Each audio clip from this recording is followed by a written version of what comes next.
welcome back to this podcast episode where we are going to talk to Grace.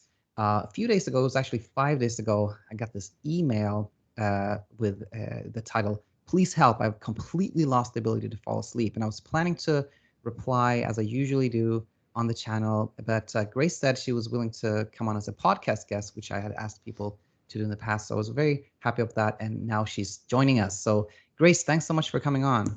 Thank you for having me on. Anytime, anytime. Actually, before we start, disclaimer here to you, Grace, and everybody else that's tuning in. Nothing is medical advice here. Just general thoughts and advice as we talk further here. So yeah, Grace, just tell us what's been going on. Um, about 4 months ago now, I um had just went to bed like usual, and I just like stopped feeling tired, and I wasn't able to go to sleep that night. I don't really know what it was caused from. Um, I was trying to get it figured out. I have my medical marijuana card.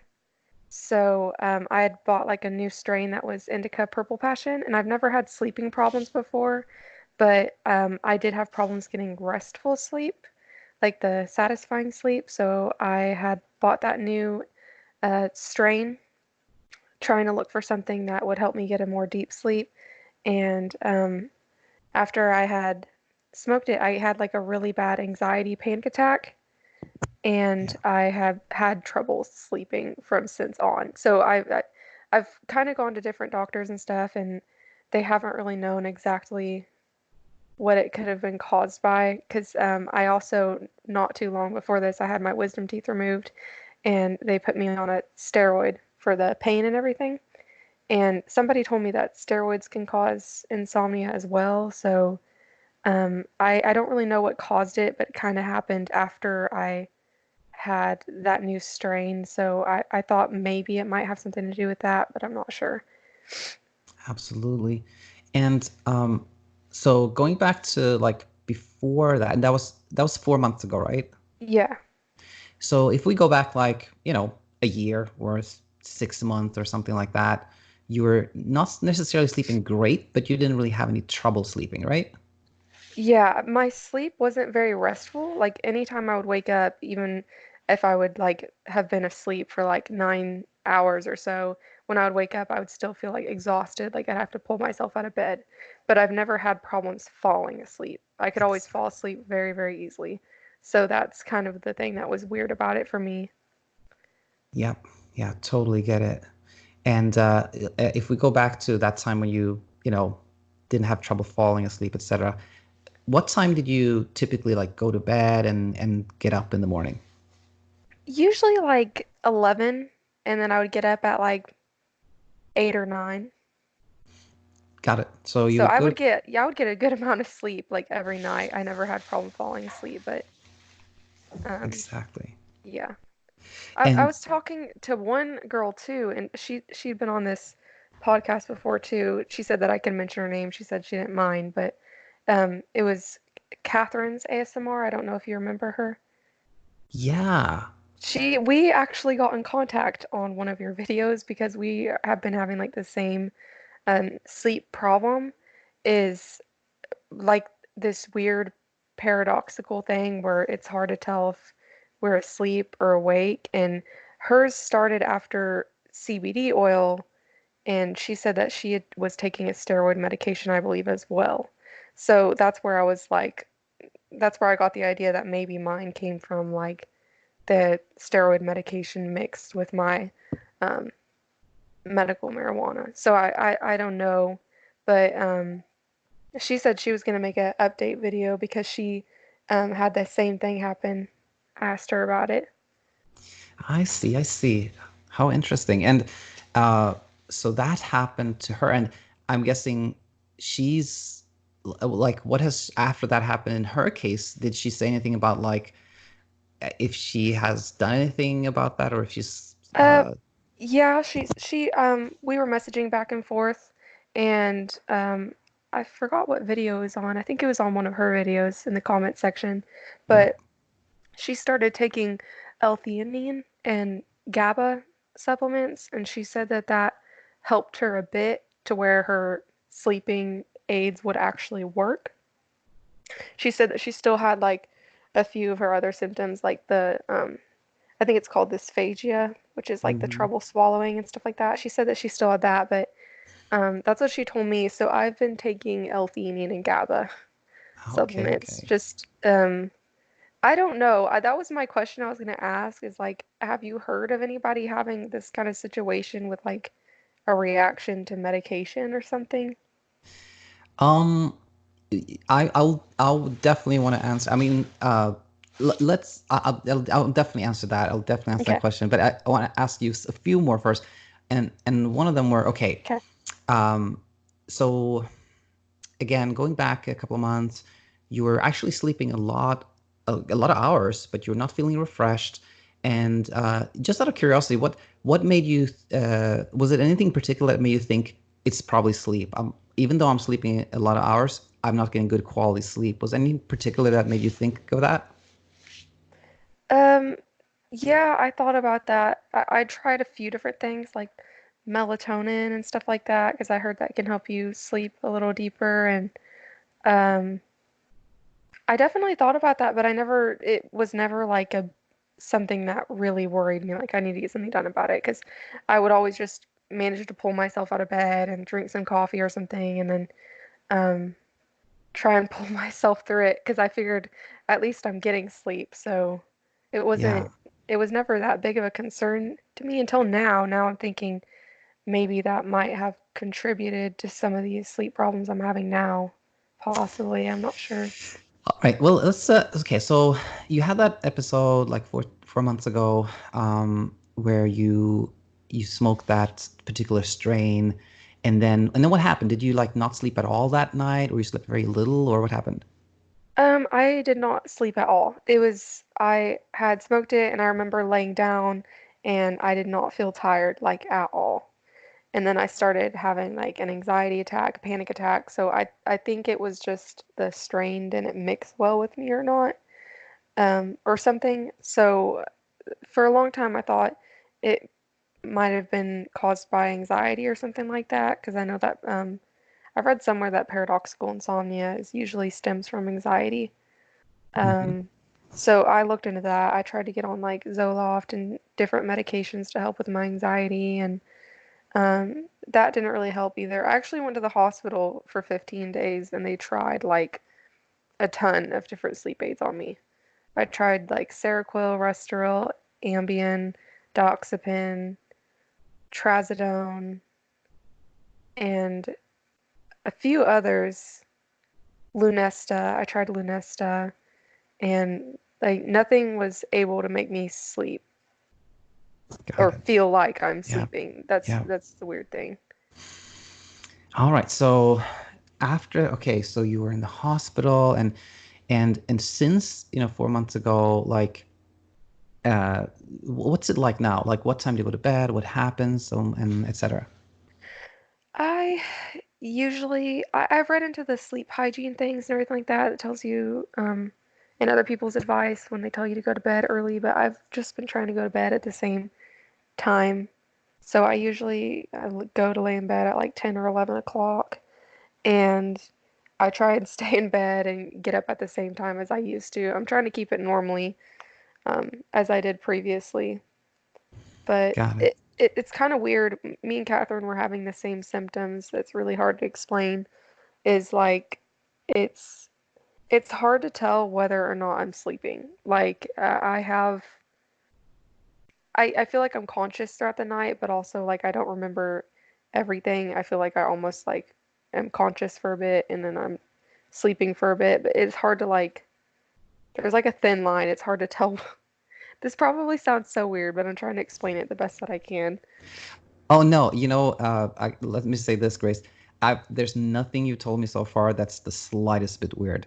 Everything you told me so far, I've heard many, many, many, many times before, and I know exactly what's going on. But I think it's good to get a little bit more information, and then we can talk about like probably what's been happening. But yeah, I was going to say nothing. It still sounds weird at all. Yeah. Um, okay, so basically what's happening is like you go to bed maybe 10, 11, and then is it kind of like you almost constantly stay in this state of like you don't really know if you're asleep or not, in and out of sleep, superficial state, or is it more like you wake up and then you're clearly awake for a while and then you go into that, or what's it like? No, it's like that throughout the entire night. Like Hmm. I can't tell whenever I wake up for sure.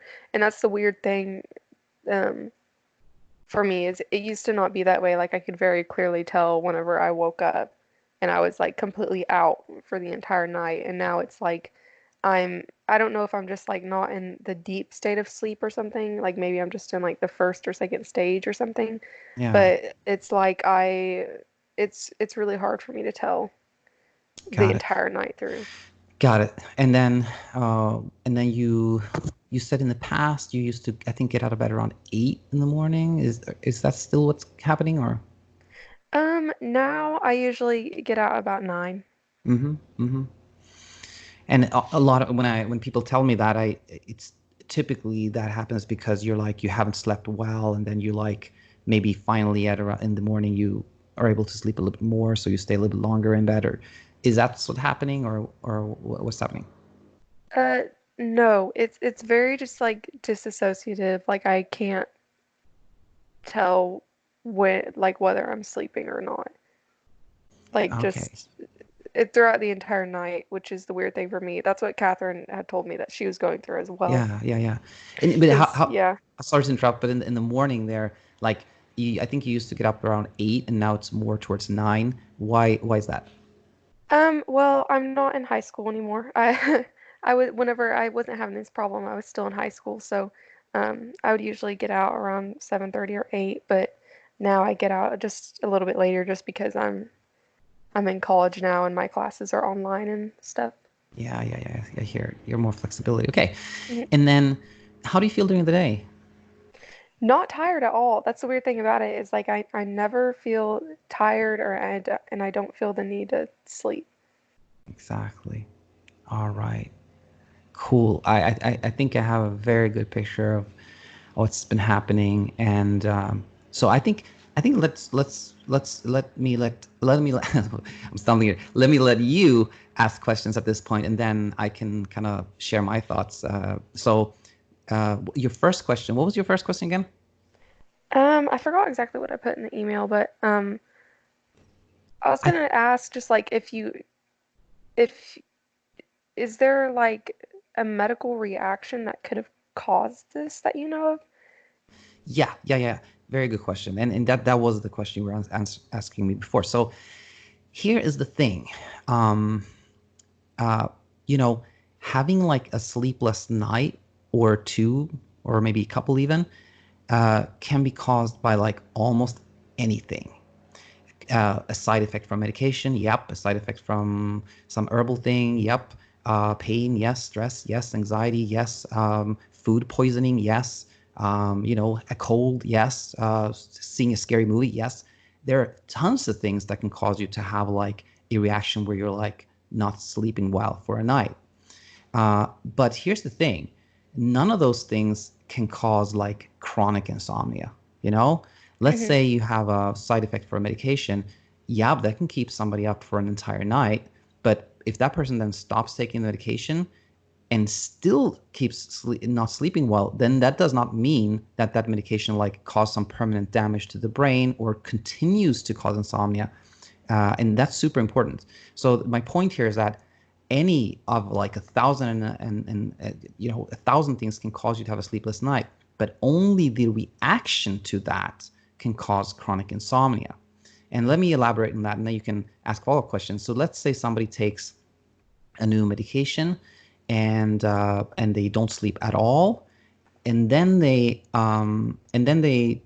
stop taking it and they sleep well again. Well, then it's clear like, okay, that medication caused the sleeplessness and they stop taking it and they're fine again, right? No problem.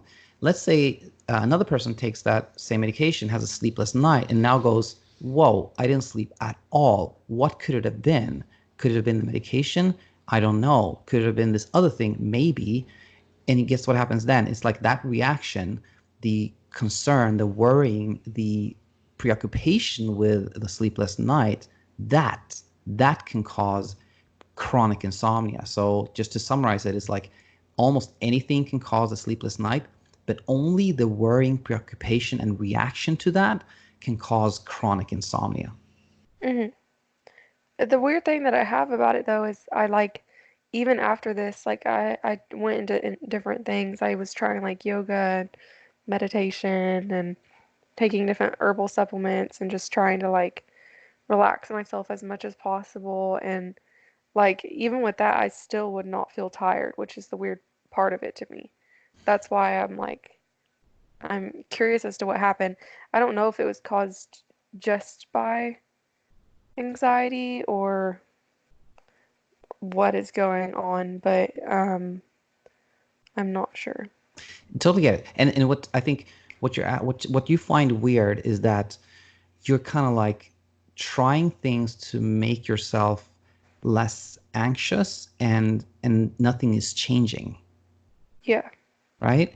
Yeah. Absolutely. And this is another very, very, very common scenario. And so the thing with it is like um, insomnia, and I think I'm not an expert when it comes to anxiety, but I believe it's really very similar. Insomnia thrives on attention, meaning like when we're thinking about sleep, when we're trying to figure it out, etc.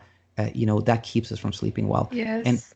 and the thing is, anxiety is kind of the same. If we're doing anything with the intent of making us less anxious, it actually makes us more anxious. So for Mhm. example, if one person loves meditation, they do that just for pleasure, then that's fantastic because that keeps them from thinking about anxiety, that keeps them from thinking about insomnia, and that's great for them. But if another person says, you know what, I'm so anxious, I got to do something, I'm going to start meditating to reduce my anxiety, then guess what? As you are meditating, you're thinking, I hope this reduces my anxiety. Is it going to work? Maybe it's not going to work. Maybe I have to meditate more. Maybe I should try yoga instead. Maybe I should try another dish style. And then it leads to self-monitoring. And the effort of trying to reduce the anxiety by, for example, meditation actually produces more anxiety. That is a huge problem of mine, yes. When I go to lay in bed, like I I always have that whole self-monitoring thing where I'm like, am I tired yet? Am I tired yet? Am I back to normal? And I just like I keep thinking and just trying to like observe what's going on in my body like really, really hard and Absolutely. And if I would say, if I would propose or like suggest that that is the main reason you have trouble sleeping, how would you react to that? um probably just try and relax a bit on all the routines and stuff that I do. I've heard that somewhere before too, is like the weird thing about it to me is like I was cutting out things that have never bothered me before because I was so anxious about my sleep. Yeah. Like I would not drink coffee, I would not even have tea because of the caffeine in it, even if it was like a tiny amount of caffeine, like no sugar, like all this different stuff. And coffee has literally never keeping me up. I used to be able to drink a cup of coffee and then immediately go to bed right after, or drink a Red Bull and go to bed after. Um, but I had like all these routines and stuff that I would do, and just I do think I noticed that it did make me a little more anxious. Because if I missed out on one step of the routine, like if I forgot to bring my earplugs or something like that, I would just have really, really bad anxiety. Exactly. Exactly. Uh,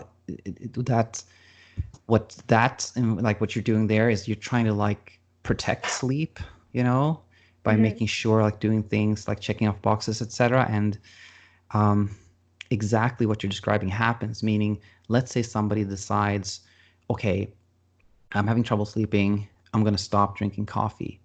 Well, if that person then still is not sleeping well, then that often takes them in the direction of like, okay, that didn't work. I have to get rid of something else. And as they're doing Yeah. that, like, then what happens is actually insomnia is getting more power. It's taking more and more away from you. Like you're giving it more power. And if on the flip side, if somebody stops drinking coffee and then they find the next night they will slept a little better, that's maybe even worse because then they start believing that, oh yeah, this worked. I have to do more things now. So the same thing happens. So it's very common that when you try to protect sleep, that actually leads to worse sleep and more anxiety. Hmm.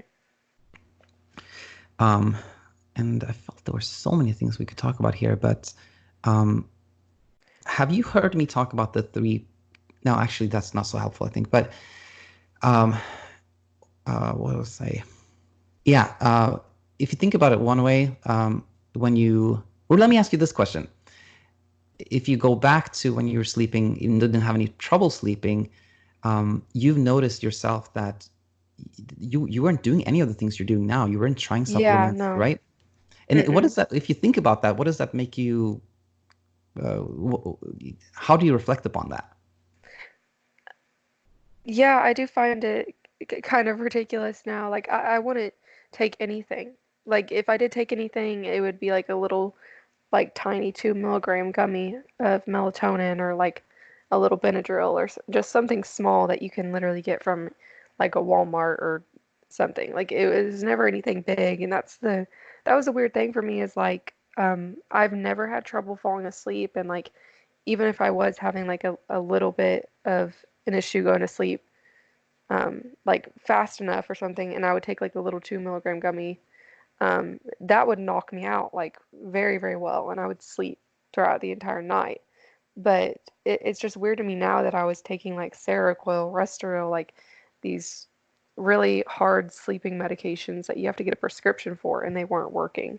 That was like what started panic me, is because I was like, okay, even if I do have anxiety, I was like, wouldn't these um, medications be working? Like I feel like they're really, really um, hard medications. Like I was on 10 milligrams of Ambien too, and that didn't do anything for me either.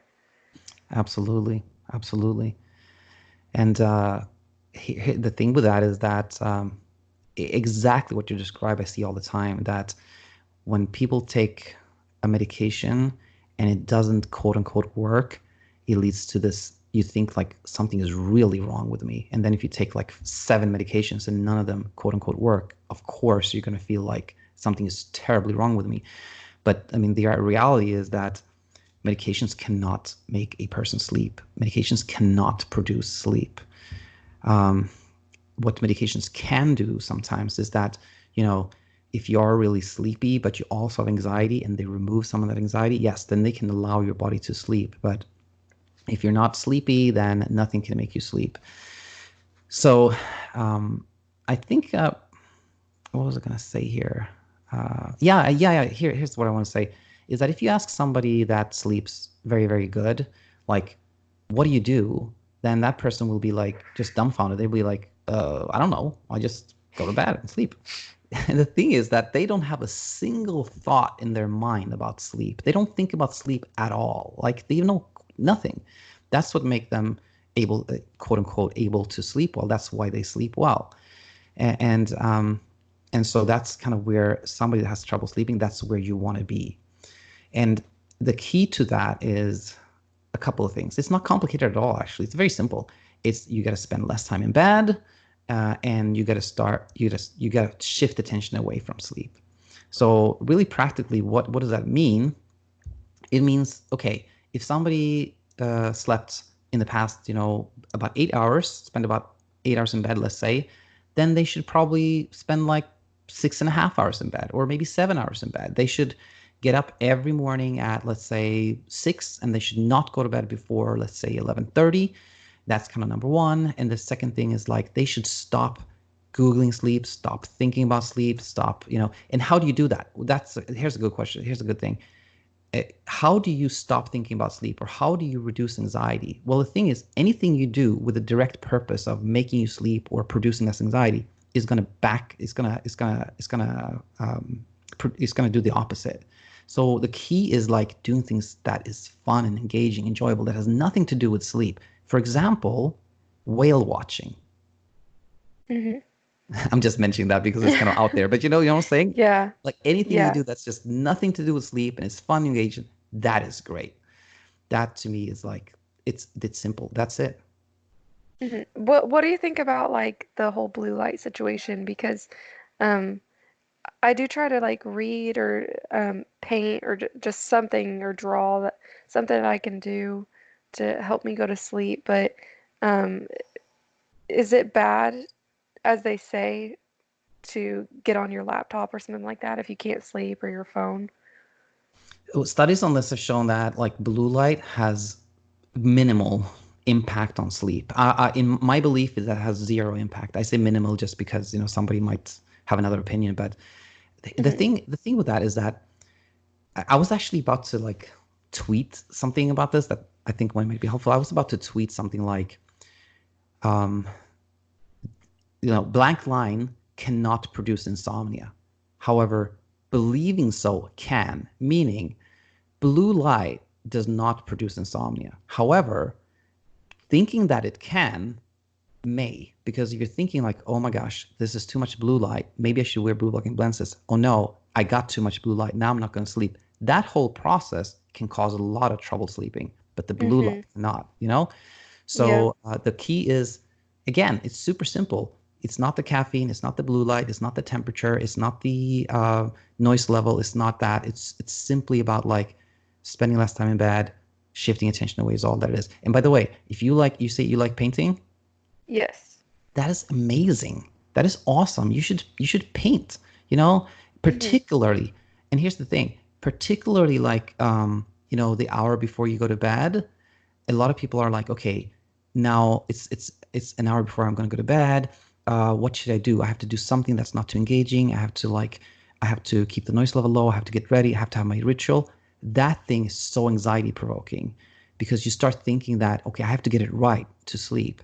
What I believe is that the key to like during the day, from the moment you get up and throughout the day, as much as possible, do things that are fun and engaging, but particularly that hour before going to bed, do something that has nothing to do with sleep, like just fun, just like paint something just for the joy of painting and not. And okay, here's the tricky part. If you start painting at night because you hope that that will make you sleep, that's the slippery slope. That's going to backfire. If you're Hmm. painting at night because you love painting, that is awesome. Okay, that sounds good. I'll definitely keep on doing that. And yeah, the blue light thing never has had an effect on me. That's why it confused me. Is I remember I used to be able to like fall asleep with my phone right in my hand and or doing something on my laptop. So you think a large majority of this could be anxiety caused? Um, I agree. The only thing that I'm confused on is like um, I've really done like the CBT and everything like that, and talked and tried to get my anxiety level down, and I've tried to draw my attention from it, but like it still just confuses me on how like I don't manage to feel tired. Like even going on like a couple of days without sleep, like I'll go 2 or 3 days without sleep, or I'll work out, and like even with the anxiety thing in the way, it confuses me because I'm like wondering like, wouldn't I eventually at least start feeling sleepy, even if I am unable to sleep? Yeah, totally get that thing. And um, here's the thing.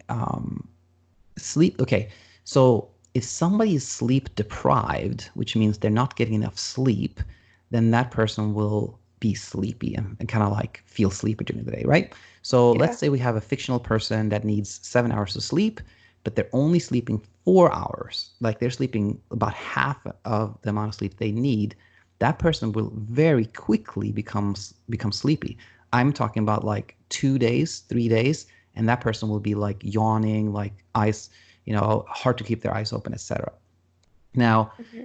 for another person who doesn't have any of that, for a person who is like can't even take a nap, doesn't feel sleepy at all, you know what that means? Hmm.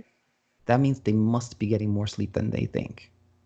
Yeah, that's the thing is I'm thinking like it's paradoxical insomnia or something like that because I looked into it, and that's the thing is like I was looking the symptoms that it explains. I looked it up online, and I know that's a slippery slope. You shouldn't get like the Wikipedia fever and everything like that. But I was looking through, and it shows the exact same symptoms of what I'm explaining. Like I tried to explain it to my doctor, and he thought I was just making it up or I was just trying to be dramatic or something like that. And it is very weird to explain to somebody who's never experienced it. Because I'm like, I'll tell him, I'm like, I don't know if I slept last night. And they're like, how do you not know? They're like, you either know or you like you have to know whether you're awake or asleep. They're like, there's no way you can be like in between.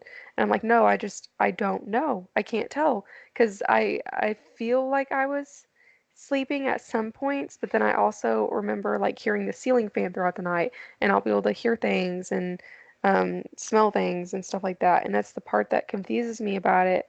Um, but my boyfriend before too has told me that um, he'll like get into the bed and he'll ask me in the next morning like, "Wow, you didn't even like move or flinch or say anything whenever I got into the bed," and he had to Right. like Okay. he had to push me over. He's like, "Do you remember that?" And I'm like, "No, I don't remember that at all." But I can also remember other things throughout the night. Like I can remember like hearing somebody walk across the hallway. So it's kind of that weird conscious but also unconscious feeling. Absolutely. Absolutely.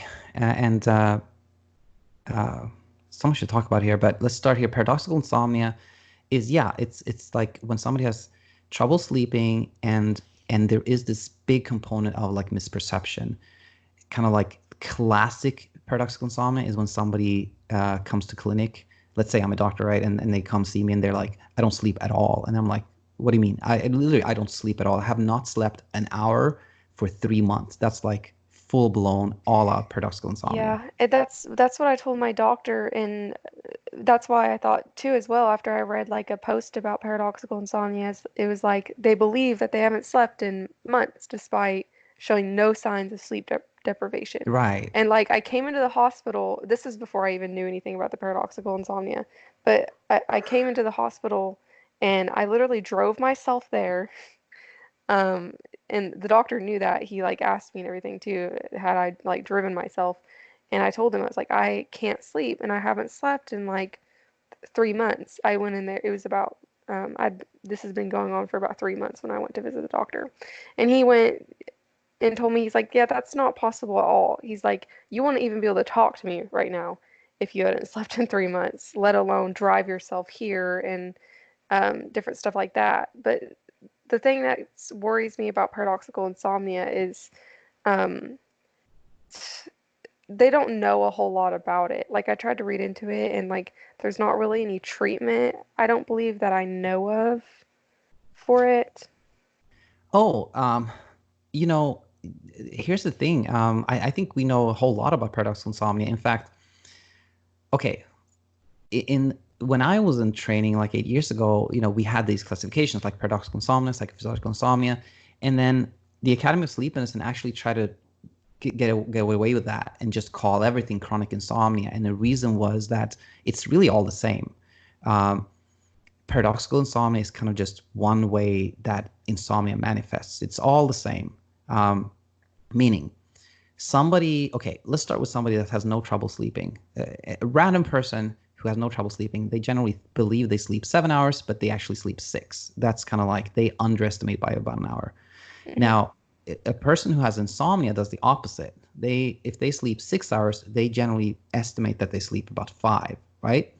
Yeah. Uh, and somebody who has paradoxical insomnia, it's just like, let's say, same thing, just a little bit more extreme, if you will. Instead of, they sleep 6 hours, but believe, they slept an hour and a half because it feels that way. But it's nothing else is different. It's the same thing. It's the same insomnia. It's the same. It's driven by hyperarousal. It's driven by anxiety. It's driven by, thinking about insomnia. There's nothing different. It's not like paradoxical insomnia is this weird, um, a rare condition. It's just insomnia. It's just a different way of having insomnia. Yeah, because that's what scared me is I looked it up and like you look it up and you see that on the internet it'll say that it's rare and I would try and look around and I wasn't able to like find anybody that was experiencing the same exact thing as me.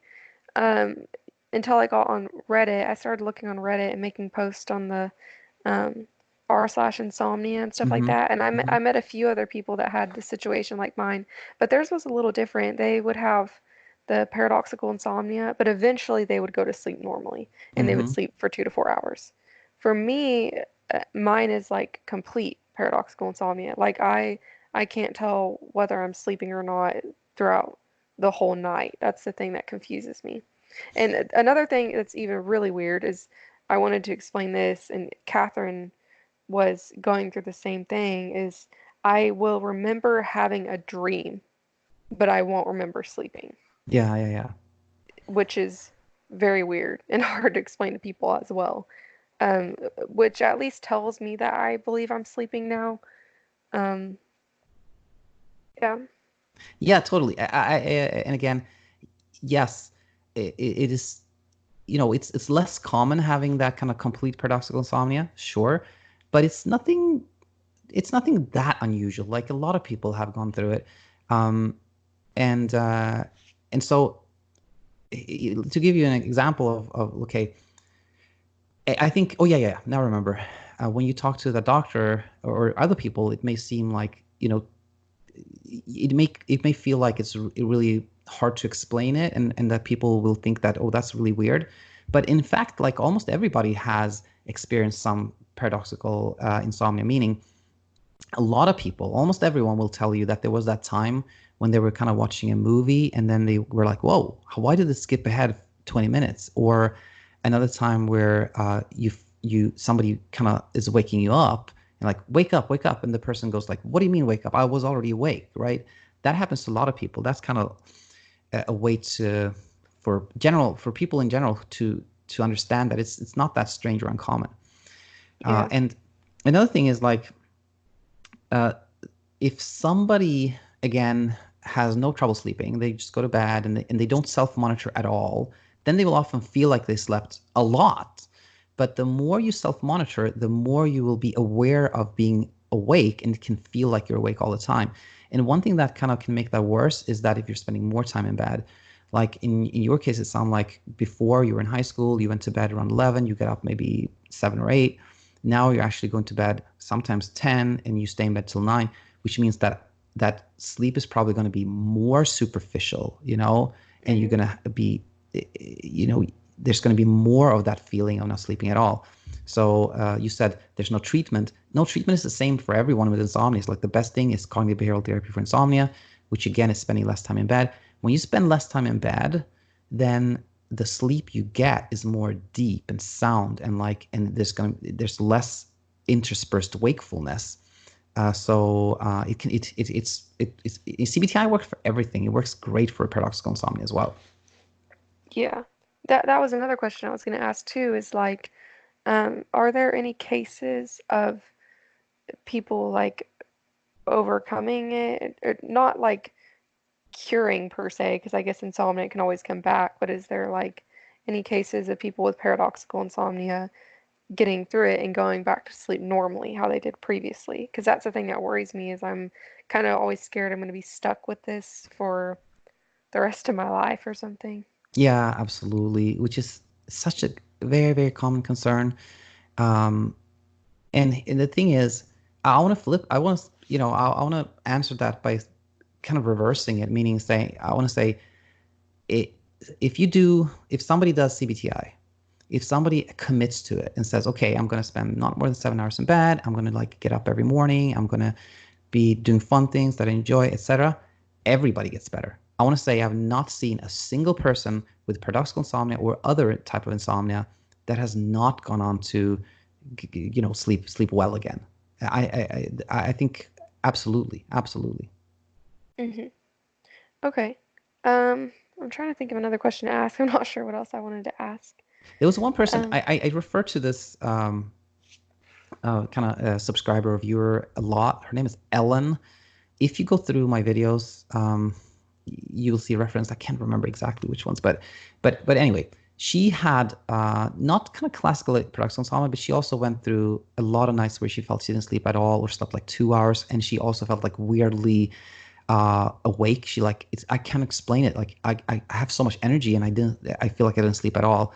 But she went through a course by I refer to him a lot, Martin Reed, it's kind of insomnia course, and she kept in touch a lot on the video, and she about I would say like 6 weeks later or so, she was like, okay, now I realized it was all driven by hyperarousal, and she went on to sleep pretty good again. I want to say like you've had trouble sleeping for 4 months. The thing yeah. is like nothing is different. Like you have the same brain, you're on the same planet, you breathe the same air. Nothing's different. There's no reason whatsoever for you to believe that you can't sleep just as you did before. Hmm. Yeah, that's why I'm trying to work on getting some kind of anxiety medication or something. Is that something that would help with the hyperarousal?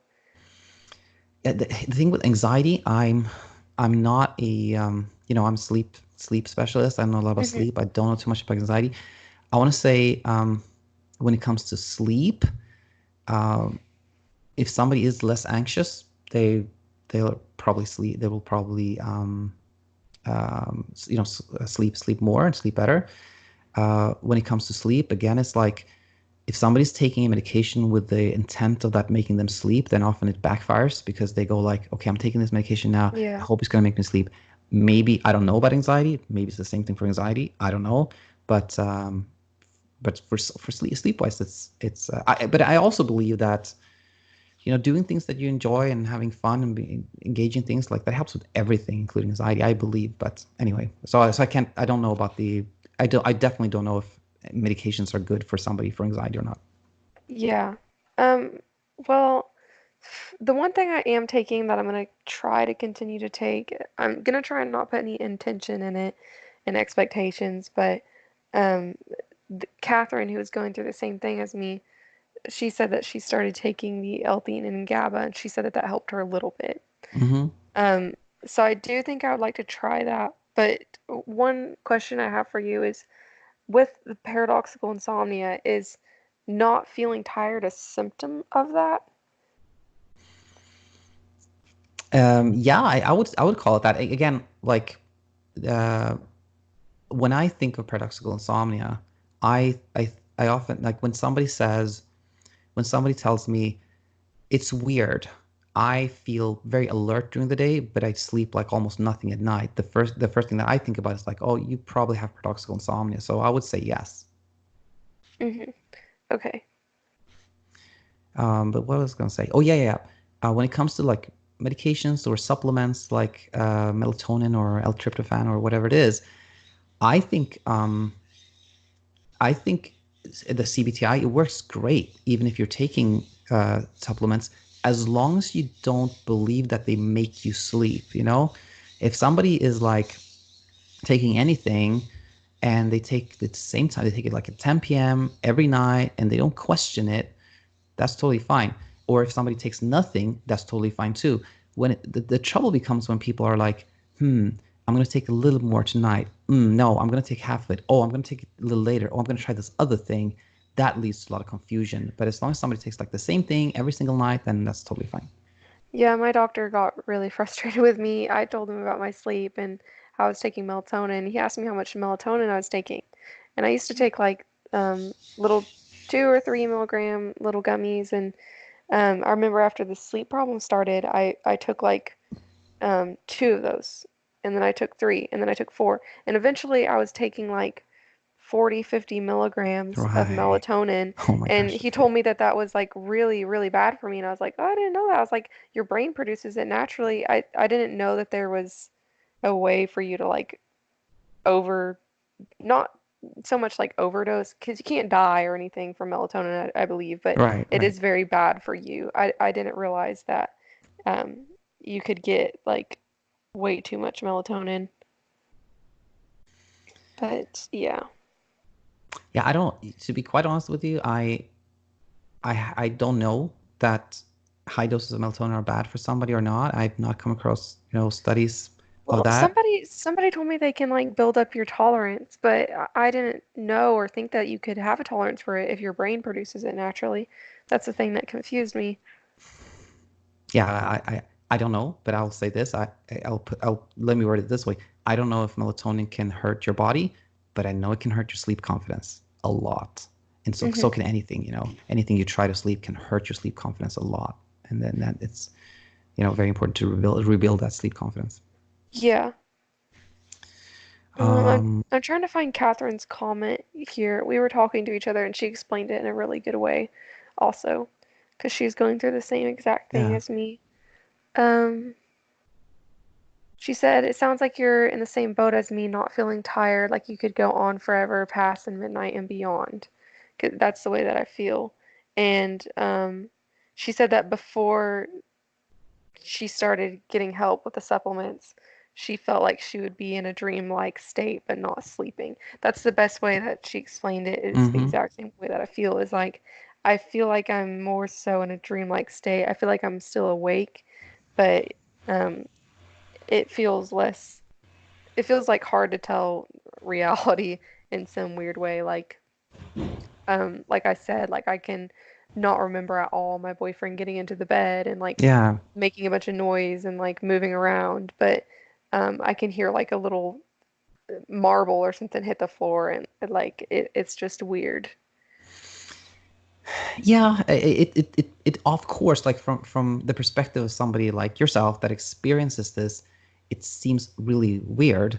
But then from the standpoint of somebody like myself or somebody else that takes care of a lot of people with insomnia, it's not weird at all. It's very, very common and ordinary. And in fact, it's really important, the more you think of your insomnia as kind of bizarre and odd and strange, the more that takes you down the path of like, I have to find something that works for me, something that, maybe other people haven't tried that is unique to my insomnia, which then takes you down the rabbit hole. But if you think of your insomnia as like, okay, it is unordinary, it's dull, just plain old insomnia, that takes you down the path of like, okay, what works for others, CBTI is going to work for me too, and it takes you to a place of good sleep. So it's very important to think of, as much as possible, like think of one's insomnia as kind of like plain old and ordinary. Now, one more thing, Catherine there, like she said, she was in this kind of dreamlike state, and like these supplements helped a little bit. Well, that when I hear things like that, that makes me a bit concerned, because then I feel like for her, it may have fed this notion that kind of something is wrong with her, and these supplements were needed to help her with that. So to get her further, she may look for other supplements, you know what I'm saying? Versus if she had been like, okay, I'm going to just spend less time in bed. Oh, that helped. There's nothing wrong with me. I'm on the right path. That's what the tricky thing with supplements. Like if somebody is like taking them, but do not really think that they're making them sleep more better, totally fine. But if somebody's taking a supplement and like believing that they make them sleep better, that's kind of slippery slope. Yeah. Well, with hers, I don't know. Our situation is still like it's very similar in what we're experiencing, but her symptoms were very different from mine. Uh-huh. Because I've had a few symptoms, like I've had muscle weakness and stuff like that. But she had like dysphagia and tingling through her entire body. Like she had trouble swallowing without pain, I think she said. So, I did not experience that at all. One thing I'm concerned about is I did test positive for um, an ANA test, an autoimmune panel, but it was like a really, really low positive. So I thought that might have had some kind of contribution in it for a while, like I could have a possible autoimmune thing going on. But my anteater, I think it's called, Mm-hmm. was only 140. And somebody told me that that's like very, very low and unlikely, and that usually means you're a false positive. So I'm still getting that looked into, but I don't know. I guess it could just be caused by the anxiety because I did have a really bad anxiety thing after I reaction to that strain. Yeah, yeah, So yeah. um, Well, I think that it's super important to think of sleep as not complicated and simple.